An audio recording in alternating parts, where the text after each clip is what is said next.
ಅಥಣಿ ತಾಲೂಕು ಯಲಹಡಲಗಿ ಮತ್ತು ಆಡಹಳ್ಳಿ ಗ್ರಾಮ ಪಂಚಾಯಿತಿಗಳಲ್ಲಿ ಕಾಯಕ ಶರಣರ ಜಯಂತಿಯನ್ನು ಕೇವಲ ಕಾಟಾಚಾರಕ್ಕೆ ಆಚರಿಸಲಾಗಿದೆ ಎಂದು ಗಂಭೀರ ಆರೋಪ ಕೇಳಿಬಂದಿದೆ. ದಲಿತ ಮುಖಂಡ ಶಿವಾನಂದ ಸೌದಾಗರ್ ಆರೋಪಿಸಿದ್ದು, ಸರ್ಕಾರದ ಮಾರ್ಗಸೂಚಿಗಳಂತೆ ಸಾರ್ವಜನಿಕರ ಭಾಗವಹಿಸುವಿಕೆಯಿಂದ ಹಾಗೂ ಗೌರವಯುತವಾಗಿ ಕಾರ್ಯಕ್ರಮ ನಡೆಸಬೇಕಿತ್ತು. ಆದರೆ ಯಾವುದೇ ಪೂರ್ವ ಸಿದ್ಧತೆ ಇಲ್ಲದೆ ಶರಣರ ಜೀವನ ಮೌಲ್ಯಗಳು ಮತ್ತು ಸಮಾಜಕ್ಕೆ ನೀಡಿದ ಸಂದೇಶಗಳ ಕುರಿತು ಭಾಷಣ ಅಥವಾ ಜಾಗೃತಿ ಕಾರ್ಯಕ್ರಮಗಳು ಇರಲಿಲ್ಲ. ಕೇವಲ ಫೋಟೋಕ್ಕೆ ಹಾರ ಹಾಕಿ ಕಾರ್ಯಕ್ರಮ ಮುಗಿಸಲಾಗಿದೆ ಎಂದು ತಿಳಿಸಿದ್ದಾರೆ.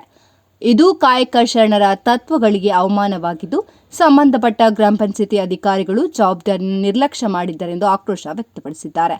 ಈ ಕುರಿತು ಕಾರ್ಯನಿರ್ವಾಹಕ ಅಧಿಕಾರಿ ಶಿವಾನಂದ ಕಲ್ಲಾಪುರ ಪ್ರತಿಕ್ರಿಯಿಸಿದ್ದು, ಸಂಬಂಧಪಟ್ಟ ಪಂಚಾಯಿತಿಗಳಿಗೆ ಈಗಾಗಲೇ ನೋಟಿಸ್ ನೀಡಿ ಜಾರಿ ಮಾಡಲಾಗಿದೆ. ಪರಿಶೀಲನೆ ಬಳಿಕ ತಪ್ಪಿತಸ್ಥರ ವಿರುದ್ಧ ನಿಯಮಾನುಸಾರ ಕ್ರಮ ಕೈಗೊಳ್ಳಬೇಕಾಗಿದೆ ಎಂದು ತಿಳಿಸಿದ್ದಾರೆ.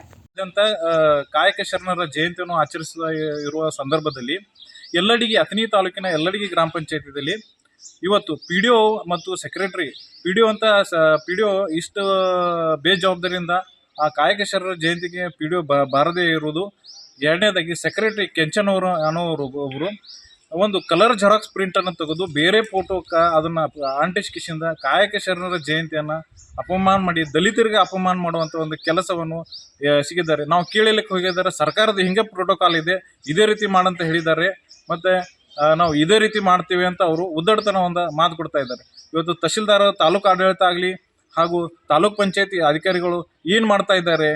ಅಧಿಕಾರಿಗಳು ಈ ಜಯಂತಿಗಳ ಬಗ್ಗೆ ಯಾಕೆ ಇಷ್ಟು ನಿರ್ಲಕ್ಷ್ಯ, ಈ ಜಯಂತಿಗಳ ಬಗ್ಗೆ ಯಾಕೆ ಎಷ್ಟು ತಾರತಮ್ಯ ಅಂತ ಇವತ್ತು ಒಂದು ಯಕ್ಷ ಪ್ರಶ್ನೆ ಆಗಿದೆ. ಇವತ್ತು ಯಲ್ಲಡಿಗಿ ಗ್ರಾಮ ಪಂಚಾಯತಿಯಲ್ಲಿ ಬಂದು ನಾವು ನೋಡಿದಾಗ ಇವು ದಲಿತರಿಗೆ ಕೊಡುವಂಥ ಇವತ್ತು ಮರ್ಯಾದೆ ಇಷ್ಟೇನಾ ಅಥವಾ ಇವರು ಇದೇ ರೀತಿ ನಡ್ಕೋತಾ ಇದ್ದಾರೆ ಅಂತ ಒಂದು ಯಕ್ಷ ಪ್ರಶ್ನೆ ಆಗಿದೆ. ಓಕೆ, ನಿಮ್ಮ ಹೆಸರು? ಶಿವಾನಂದ್ ಸೌದಾಗರ್. ನಿನ್ನೆ ಕಾಯಕ ಶರಣರ ಜಯಂತಿ ಇತ್ತು. ಕಾಯಕ ಶರಣರ ಜಯಂತಿಗೆ ನಾವು ಆಲ್ರೆಡಿ ಪತ್ರದ ಮೂಲಕ ತಿಳಿಸಿದ್ವಿ, ಎಲ್ಲ ಪಂಚಾಯತ್ ಅಭಿವೃದ್ಧಿ ಅಧಿಕಾರಿಗಳಿಗೆ ತಿಳಿಸಿದ್ವಿ. ಏನು ಕಾಯಕ ಶರಣರ ಜಯಂತಿನ ಗೌರವಯುತವಾಗಿ ಆಚರಣೆ ಮಾಡಿರಿ ಅಂತೇಳಿ.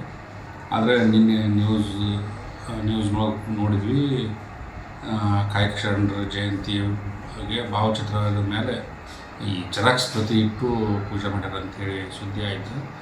ಆಲ್ರೆಡಿ ನಿನ್ನೆ ಸುದ್ದಿ ಆದ ತಕ್ಷಣ ನಾವು ಸಂಬಂಧಪಟ್ಟವರಿಗೆ ನೋಟಿಸ್ ಜಾರಿ ಮಾಡೀವಿ. ಅವ್ರ ಉತ್ತರ ಬಂದ ಮೇಲೆ ಸಮರ್ಪಕ ಇತ್ತಂದರೆ ಹಂಗತ್ತು, ಸಮರ್ಪಕ ಅಂತ ಇದ್ದರೆ ಮೇಲಾಧಿಕಾರಿಗಳಿಗೆ ವರದಿ ಸಲ್ಲಿಸ್ತೀವಿ.